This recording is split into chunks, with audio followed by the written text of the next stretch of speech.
Assalamualaikum warahmatullahi wabarakatuh. Perkenalkan, saya Maula Gani Dewanata dari kelas Rumun C1.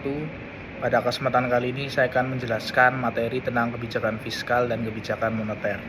Yang pertama adalah kebijakan fiskal. Kebijakan fiskal adalah kebijakan yang diambil pemerintah untuk memengaruhi perekonomian dengan menyesuaikan tingkat pendapatan dengan tingkat pengeluaran. Tujuan dari kebijakan fiskal adalah meningkatkan potensi SDM guna menurunkan angka pengangguran. Yang kedua adalah menumbuhkan perekonomian. Ketika pajak rendah, kebutuhan pajak lebih banyak yang dibelanjakan, cenderung menyatukan investasi dan pendapatan bisnis. Yang ketiga adalah stabilitas ekonomi. Dalam hal ini, pemerintah menghindari inflasi guna meningkatkan pajak dan menurunkan pengeluaran. Yang keempat adalah meningkatkan PDB dan GDP.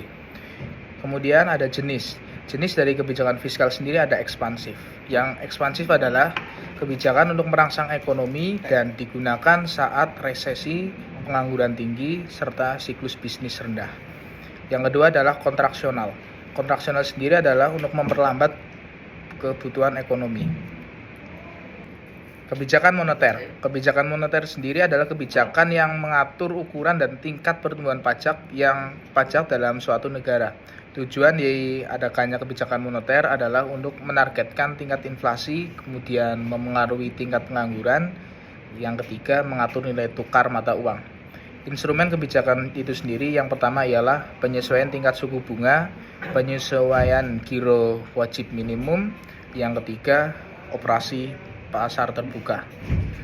Kemudian jenis kebijakan moneter yang pertama adalah kebijakan ekspansif, yaitu untuk meningkatkan pasokan uang, menurunkan suku bunga, dan membeli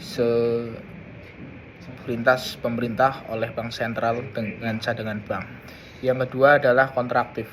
Jumlah uang beredar diturunkan, kemudian suku bank ditingkatkan. Kemudian menjual obligasi serta meningkatkan cadangan wajib bank. Yang terakhir adalah contoh kebijakan. Contoh kebijakan dari kebijakan moneter sendiri ialah pemberian kredit langsung kepada sektor industri atau proyek dengan kebutuhan mendesak. Yang kedua adalah bantuan overdraft. Yang ketiga penerbitan surat utang negara. Dan yang terakhir intervensi rupiah.